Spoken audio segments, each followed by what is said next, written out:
Uma coisa é fato.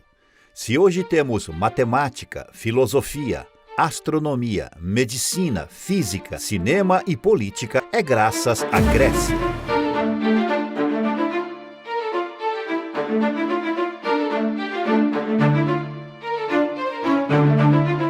Como eles se tornaram um povo tão poderoso?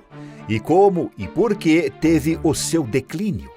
Aqui, o Curioso te explica tudo isso e muito mais. Não esqueça de apoiar o nosso canal deixando o seu gostei e se inscrevendo para não perder mais nenhum vídeo como este. O nascimento de um povo. A história da Grécia Antiga é comumente separada em 5 períodos que ao todo correspondem a pouco menos de 2000 anos.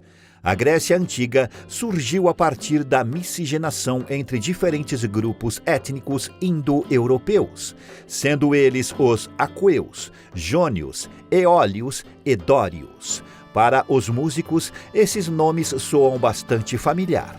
E é verdade, os povos antigos da Grécia tinham o costume de organizar os sons das escalas musicais, cada um a uma maneira peculiar, e assim surgiram os modos gregos. Esses grupos indo-europeus emigraram para a região localizada no sul da Península Balcânica, entre os mares Jônico, Mediterrâneo e Egeu. Os primeiros grupos indo-europeus acredita-se que foram os aqueus, que se estabeleceram na Grécia. Encontraram uma civilização avançada que se desenvolveu a partir de 2000 anos antes de Cristo. Eles eram os cretenses, também conhecidos como minoicos. Após entrar em contato com os cretenses e adotar seu sistema de escrita, eles desenvolveram sua própria sociedade, construíram palácios e ergueram cidades fortificadas. Os cretenses foram um povo originário da Ásia Menor, atual Turquia. Migraram para as ilhas do Mar Egeu, com Creta sendo a ilha principal. Nesse local, eles subsistiam por meio da agricultura e da pecuária, ao mesmo tempo em que estabeleciam redes comerciais que abrangiam toda a região mediterrânea. A expansão dos cretenses pode ser corroborada pelo fato de que sua forma de escrita, conhecida como linear A, foi encontrada em várias regiões da Grécia, bem como na Ásia Menor e até mesmo na área que é hoje Israel. Por volta de 1400 a.C., a civilização cretense declinou, cedendo lugar aos micênicos. Esse declínio é frequentemente associado ao esgotamento do solo, somado a desastres naturais, como terremotos e erupções vulcânicas, que impactaram adversamente a sustentabilidade da civilização cretense em Creta. Os micênicos, um grupo indo-europeu que chegou à Grécia por volta de 1600 a.C., assimilaram os cretenses em cerca de 1400 a.C., atribuíam a si mesmo o nome de aqueus e se espalharam por todo o território grego, incluindo as ilhas do Mar Egeu e a Ásia Menor.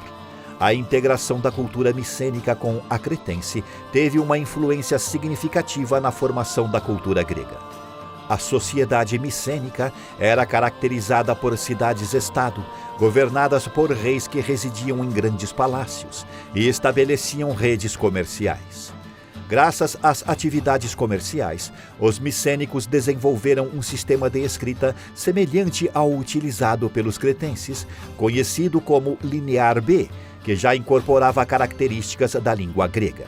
Eles também eram hábeis na cerâmica, metalurgia e construção civil, caracterizando-se por uma arquitetura grandiosa. A cidade de Micenas liderava diversos reinos formados pelos povos aqueus, levando a designação de civilização aqueia de Micenas. Após subjugar os cretenses, os micênicos expandiram seu domínio para diversas ilhas do Mar Egeu e desempenharam um papel na destruição da cidade de Troia, que era uma rival. No entanto, por volta do século XII a.C., a civilização micênica foi arrasada pelos dórios, que impuseram um governo violento sobre a região, devastando as cidades da Grécia e dispersando sua população.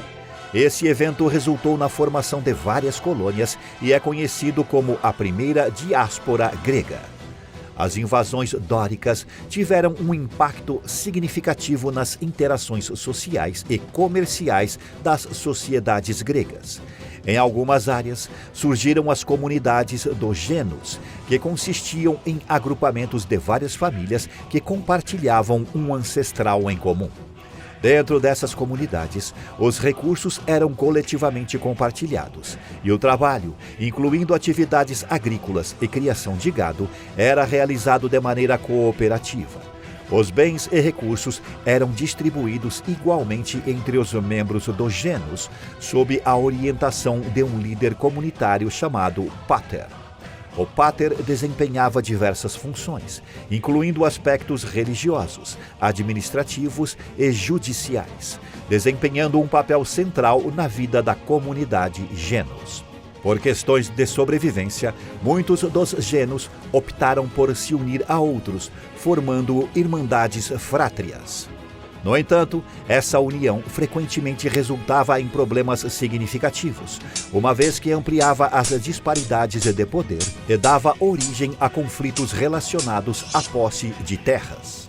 À medida que essa forma de organização já não conseguia atender adequadamente às necessidades governamentais da sociedade grega, começaram a surgir as cidades-estado, ou polis. Esse processo de evolução também foi impulsionado pelo crescimento do comércio e pelas mudanças sociais e políticas. O estabelecimento das polis ocorreu principalmente durante o período arcaico, a partir do século VIII a.C. Por toda a Grécia, centenas de polis foram formadas, e algumas delas se destacaram, como Tebas, Atenas, Esparta e Corinto. Um traço distintivo fundamental desse modelo de cidade grega era sua autonomia abrangente. Essa autonomia se manifestava em diversos aspectos, abrangendo questões jurídicas, políticas, econômicas, religiosas e outros.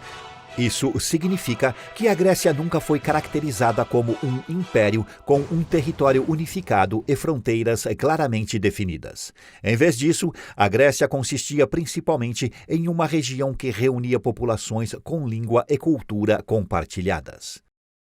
Mitologia e estudos. A mitologia grega se origina de um conjunto de relatos criativos e imaginativos, nos quais os gregos procuraram oferecer explicações para questões como a origem da vida e o destino após a morte, entre outros temas.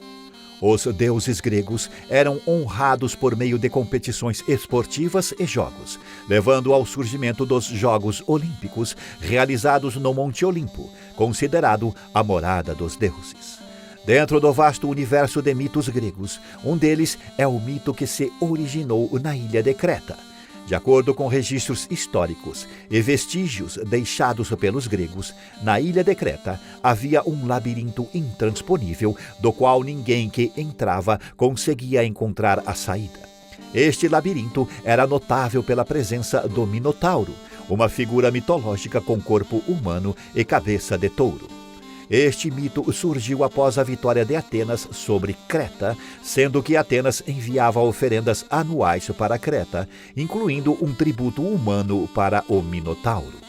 Diante de questões sérias, os gregos costumavam consultar os oráculos, que eram profetas dedicados aos deuses e desempenhavam o papel de intermediários, interpretando as vontades divinas para os seres humanos. As crenças gregas eram geralmente passadas de boca. Um contava para o outro e assim iria se espalhando. Até que um homem chamado Homero, entre os séculos 7 e 8 a.C., compilou esses contos mitológicos em poemas épicos nos seus 2 livros, Ilíada e Odisseia. Por outro lado, nós temos a filosofia. Os primeiros filósofos gregos, conhecidos como pré-socráticos, iniciaram explorações racionais do mundo, buscando evitar a dependência de elementos religiosos, revelações, autoridades ou tradições. Além de suas investigações filosóficas, desempenharam papéis educacionais, ensinando seus discípulos a empregar a razão e a desenvolver pensamento independente. encorajavam debates, argumentações e a proposição de ideias individuais.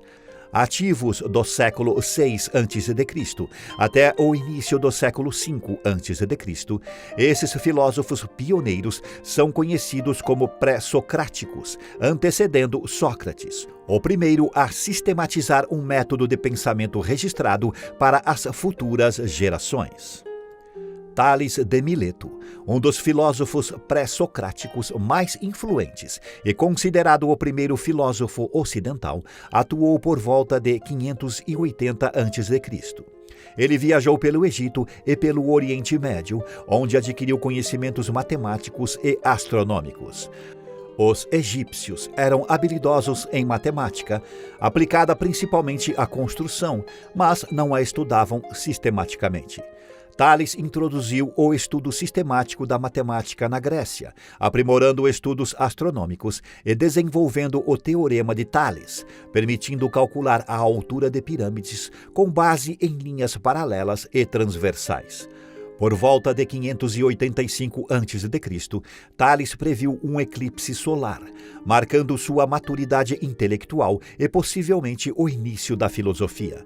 Observando a natureza, Tales propôs a água como princípio gerador do universo e persistiu na busca por respostas sobre a origem da vida e do cosmos.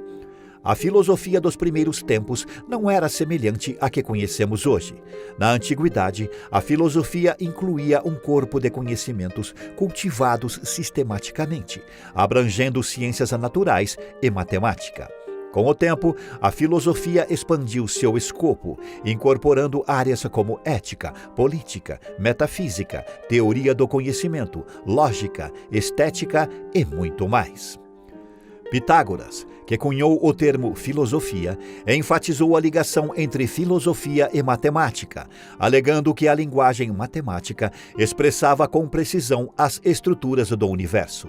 Ele desenvolveu o famoso Teorema de Pitágoras, que relaciona os lados de um triângulo retângulo.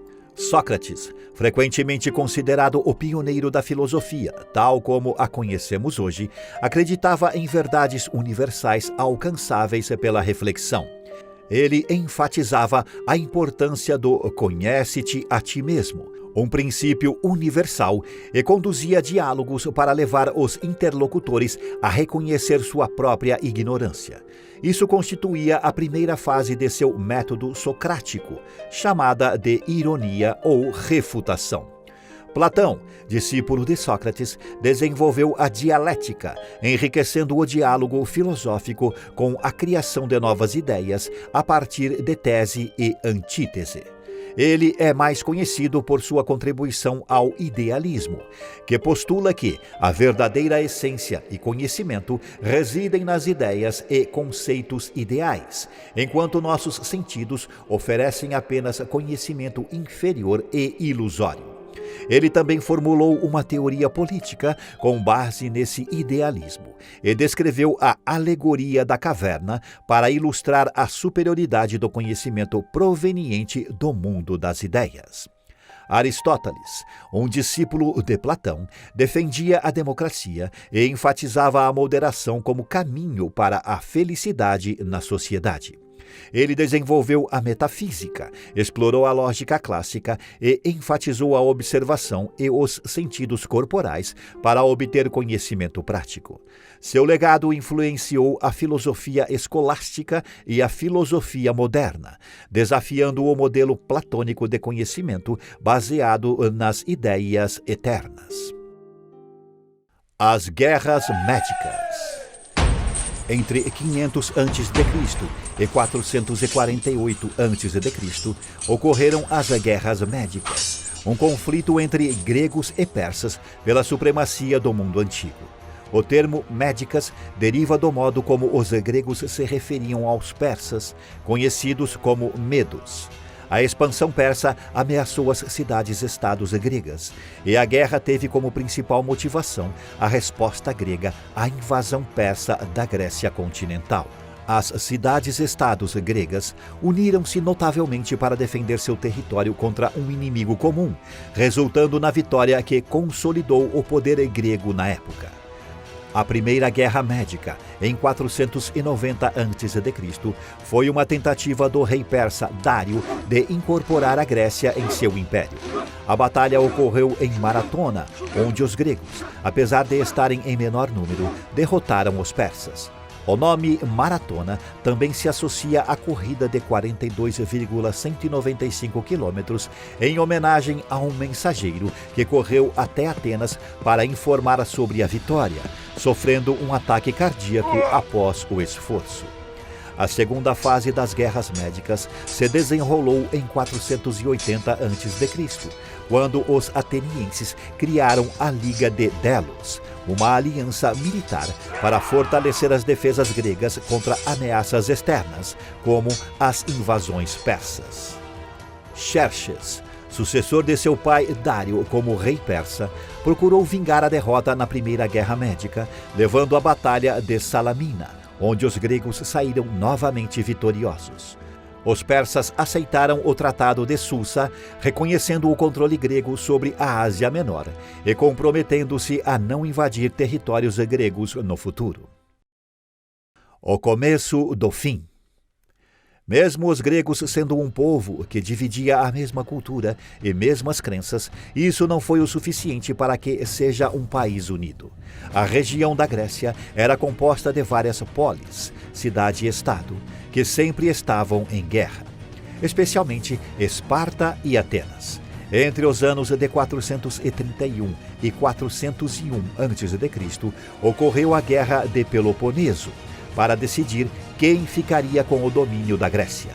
Esparta saiu a vencedora, mas não teve força suficiente para aguentar a invasão macedônica que vinha em peso. Filipe da Macedônia unificou a Grécia para a Macedônia, mas seu reinado foi curto. Seu filho Alexandre Magno, ou Alexandre o Grande, o sucedeu por volta de 335 a.C. e continuou a expansão territorial. Após vencer os persas, ele dominou toda a Ásia Menor. Apesar de seu breve governo, Alexandre deixou um legado duradouro ao difundir a cultura grega por toda a região conquistada, abrangendo o Oriente Próximo e a Europa. Em 333 a.C., Alexandre o Grande estendeu seu domínio pela Síria e se estendendo até o Egito, onde fundou Alexandria. Ele conquistou áreas anteriormente sob domínio persa, inclusive Jerusalém. Em um período relativamente curto, Alexandre construiu um dos maiores impérios da antiguidade, alcançando as fronteiras orientais das Índias. No entanto, aos 32 anos, ele ficou doente e deixou para trás um vasto império a ser partilhado entre seus generais, conhecidos como diádocos. Por onde o reino de Alexandre o Grande passava, ele impunha a cultura grega e o idioma, principalmente, o que implica diretamente, por exemplo, no fato de que o Novo Testamento da Bíblia foi todo escrito em grego. Agora, com Alexandre morto e o Império Macedônico dividido em porções menores, a Grécia se tornava instável novamente e um novo império vinha em uma crescente onda de dominação, o Império Romano. No ano 168 a.C., os romanos conquistaram a Grécia, iniciando uma nova fase em sua história. A Grécia Antiga passou a ser influenciada pela cultura romana, tornando-se a Grécia Romana. Este período foi marcado por batalhas e pela construção de novas cidades, como Nicópolis. A cultura grega, incluindo sua filosofia e deuses, declinou, mas o grego continuou a ser uma língua oficial no Império Romano. No século III d.C., o Império Romano começou a declinar e se dividiu em duas partes: o Ocidente, que caiu diante das tribos bárbaras, e o Oriente, com sua capital em Constantinopla, Bizâncio. O Império Bizantino, que durou cerca de 1000 anos, viu o cristianismo se tornar a religião oficial, a expansão territorial e a formação de leis que mais tarde contribuíram para o desenvolvimento das principais leis do Estado grego moderno no século XIX. O que achou desse vídeo? Sabia que a Grécia Antiga era tão importante para o mundo assim? Esperamos muito que tenha gostado. Se gostou, não esqueça de deixar o seu gostei. Se inscreva também para não perder mais nenhum vídeo como este. Até a próxima!